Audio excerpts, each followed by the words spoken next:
First, look at this channel. There's one video. It has over 35,000 subscribers. The video has 2 million views. Now, look at this channel. This guy uploaded a video. He has over 6,000 subscribers. And the video has over 150,000 views. It's not just one or two channels growing this fast, but many. Look at this channel. Look at this channel. Look at this channel. Look at this channel. Look at this channel. Look at this one. Look at this one.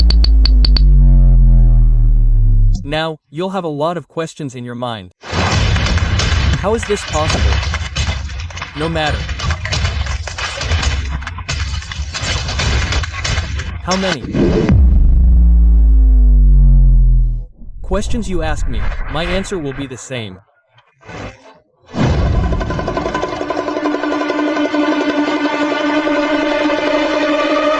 Wait. First, understand who I am to tell you. In short, I've successfully run 3 YouTube channels so far, and this is my new channel, so please, don't judge me. If his channel itself is 0, what can I tell you? Let me tell you, everyone's channel is 0 in the beginning. Look, when I was doing my research, I mainly noticed 3 things in all these viral videos. And this third point, I swear, without it, no one can make a Micah lol video go viral. Brother, I must say, without it, it's impossible. No matter how much you edit your video, no one in India explains it properly. All the YouTube tips they give in India all boil down to tags, proper descriptions, and thumbnails.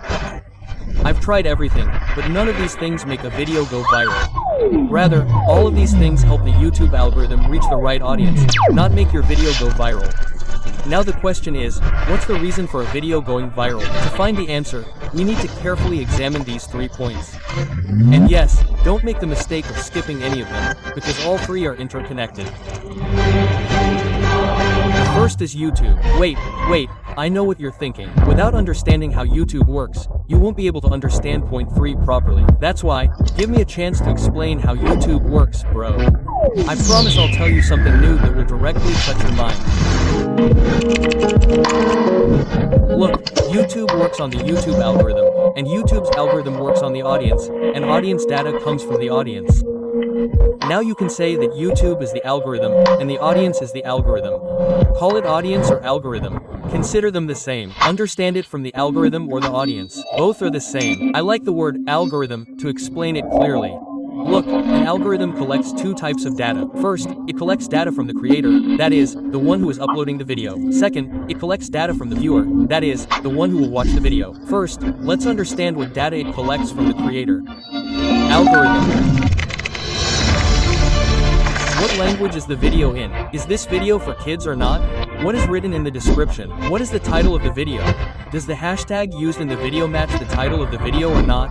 Is the video copyrighted or not? Is there any sexual part in the video or not? Is the duration of the video more or less than 60 seconds? What is the ratio of the video? Where is the video being uploaded from? What is its IP address? Does the thumbnail not contain any sexual images? What is the category of the video? Okay, and there is a lot more. Now let's talk about what data is collected from the viewers. Algorithms. Which video has been watched completely? Likes and dislikes of the video. Comments on the video. Search history. Which channel is he spending more time on?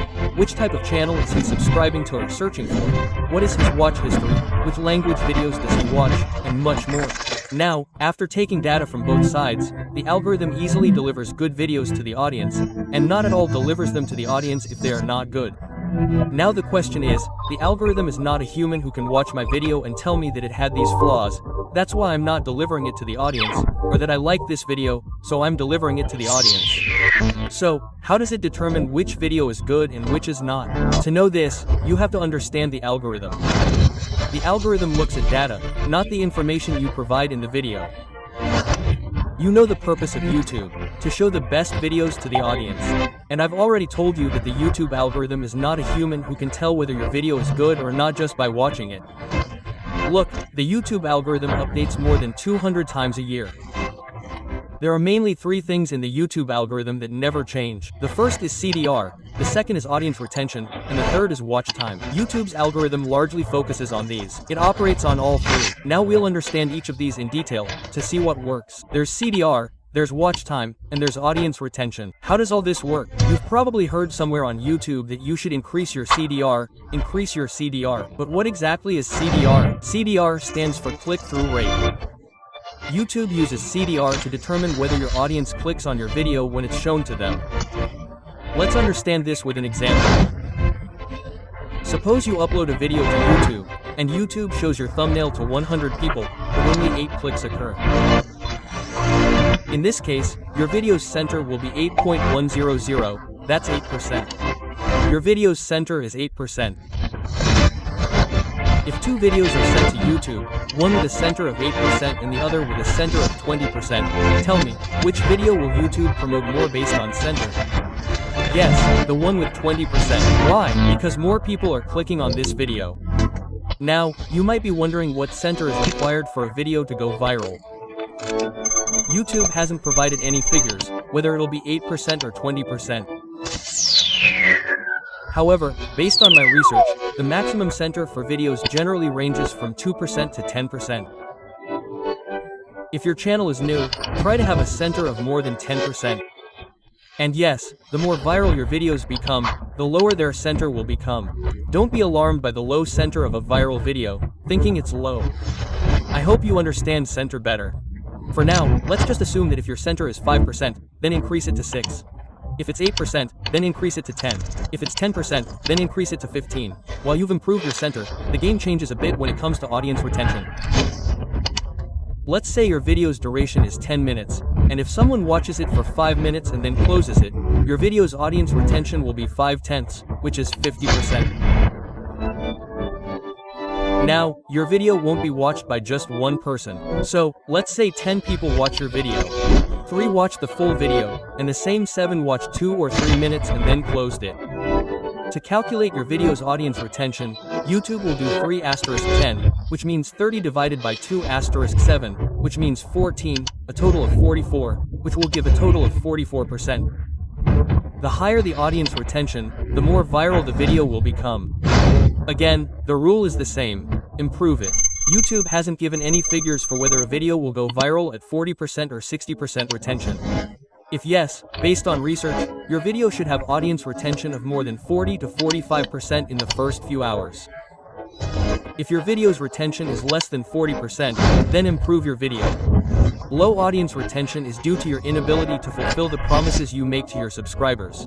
If you look at blog and comedy channels, their retention often ranges from 60 to 80%. Because the audience enjoys watching them, which is why they watch them again and again. Achieving even 40% retention in tutorial videos is very difficult, and you know why this happens. Tutorial videos are watched more by newcomers, which is why their audience retention is lower. As your videos reach new audiences, you're sure to see audience retention decrease. One more thing is true. The longer the video, the lower the audience retention. You can easily achieve 70% audience retention on a 2-minute video, but you'll struggle to achieve 50% on a 30-minute video. Many podcast videos, which are 1 to 2 hours long, don't even achieve 30% audience retention. There's no set rule between CTR and audience retention. A video's center will go viral. It depends on the individual channel whether your center is good or not. Is audience retention good or not? Just improve it as much as possible. A while ago, I gave you an example where audience retention was 44% and the average watch time was 4.4 minutes. Again, the higher the center, the better the video, and that's the most important thing. I'll explain how to boost any video to make it viral in point 3.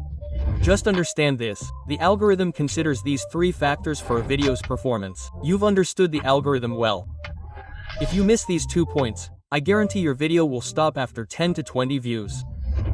If you only want 10 to 20 views, you're good to go. If your video is going to go viral, you'll need to understand the next factor. Second is editing. If you don't edit your video properly, forget about going viral. Because an unedited video is like a girl without makeup. If you don't edit your video properly, it will become boring. You know audiences get bored very quickly these days. Try to make your video a little interesting. Let me give you some editing tips that I use in every video. The first is voice. Every part of your video is important, but voice is a bit excessive. If there's noise in your voice, you can easily remove it using AI tools like Podcast. All you need to do is visit this website and upload your idea. It will take a few minutes to turn it into a professional version. The second is background music. If someone asks me what's most important in making a boring voice interesting, my answer would be the right background music that matches your voice. Look, a video without background music is like a vegetable cooked without salt. You can easily find background music on YouTube. Just search for free background music, or no copyright background music. Be sure to read the description of the channel you're using background music from to check if it says to be read. Third, there are transitions. To date, it's impossible to find a video that has been edited and doesn't use transitions. Look, try to change your video clip every 4 seconds, because without it, the audience will quickly become bored. When you use transitions, they stick in the audience's mind. Okay, this point is over. Let's come to the second point. Look, if your video is for a blog, even using fewer transitions is fine. Because every second of your video is a transition. You might ask, where are these transitions being used? Look, when you blog, can there be a bigger transition than the people coming and going in the background or showing a beautiful scene? Use as few transitions as possible. A blog channel. Show as much reality in your videos as possible. This is what makes a blog video viral. For a sound effect. Look, without this, your video is like a mute person. No matter what topic your channel is, a video without sound effects is impossible. If you use the wrong type of sound effect, it will be converted into noise. Whenever you use sound effects, use them correctly in your video. First, carefully consider which sound effect will appear where. 5A's, keyframe. I consider keyframe to be the best editing tool. Without it, you won't be able to edit your video as you wish. It's used most often because framing is something you can edit your video as you wish. Okay, so you've done all this, and you've already made 50% of your video viral. But without the next point, no matter what you do or how much you edit, without it, you won't get a high center, watch time, or even go viral. Some videos do go viral, but understand my point. Third, storytelling means telling a story. Or if you're mistaking story for a grandmother's tale, then I apologize for disappointing you. You're wrong here. This isn't about grandmother's tales, but rather, we're going to tell you about creating the kind of stories that big YouTubers tell on YouTube, easily manipulating the minds of their audiences. Storytelling is used for many different purposes.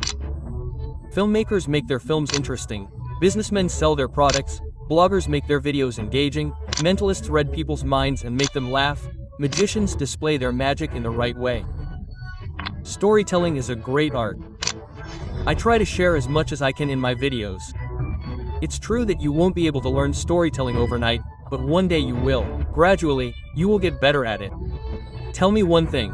Why do you watch videos of big YouTubers for so long? Do you know what the answer is? The answer is story. The YouTube algorithm has changed a lot, but it still only wants 2 things. Creators should create something that will make people click and compel them to watch the video. To get clicks on a video, you need a unique video idea, a good title, and a thumbnail. To get the video watched completely, it's crucial to have good editing and storytelling.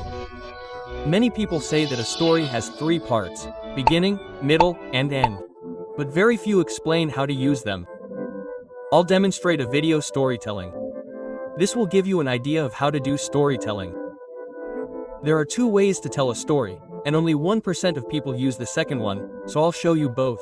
The first is, a cat has fallen into a drain. A dog starts barking at a woman. The woman comes to see it and finds out it really is. She asks for help to get the cat out. A man comes and rescues the cat from the drain. This is a typical storytelling method, and that's where I use a little storytelling. So look how wonderful this story becomes. This dog went viral when it barked at this pregnant woman, as if trying to say something. The pregnant woman, showing her presence of mind, moved towards the dog. When she reached the dog pointed towards the drain, and when she looked inside, her eyes widened in horror. She started screaming and crying out for help. Then this woman came to help, and she couldn't believe what she saw in the drain. She tried to lift the drain cover, but couldn't because it was so heavy. A man saw her, stopped his car, and came to her rescue, but she couldn't lift it because it was so heavy. He got into his car, got a hammer from his car, and used it to help her lift it up. Then she found a cat that had been trapped, hungry, for days. If it weren't for this dog, this cat might not even be here today. This is storytelling. Let me tell you what I used in storytelling. First, I hooked the audience. This dog went viral when it barked at the pregnant woman, as if trying to say something. In the second, I created suspense, and the pregnant woman, showing her presence of mind, moved toward the dog. When she reached the dog pointed toward the drain. In the third, I posed a question, and when she looked inside the drain, her eyes widened in shock. In the fourth, I used emotion. She started screaming for help from people nearby.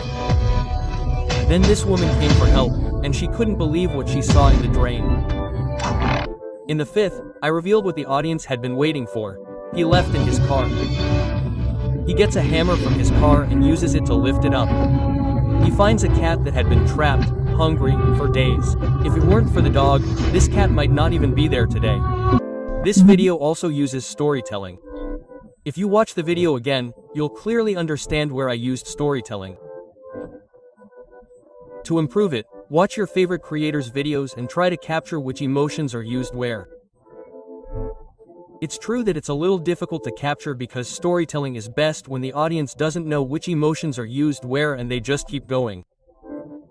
The better your storytelling, the more people will watch the video, increasing your watch time. Watch time is what makes a video viral. If your video has a good watch time, it will send a positive signal to the algorithm, boosting it like a rocket. This video is my newest addition to this channel, so I apologize for any mistakes. I request you to please share your feedback on this video in the comments. Otherwise, we'll see you in the next video.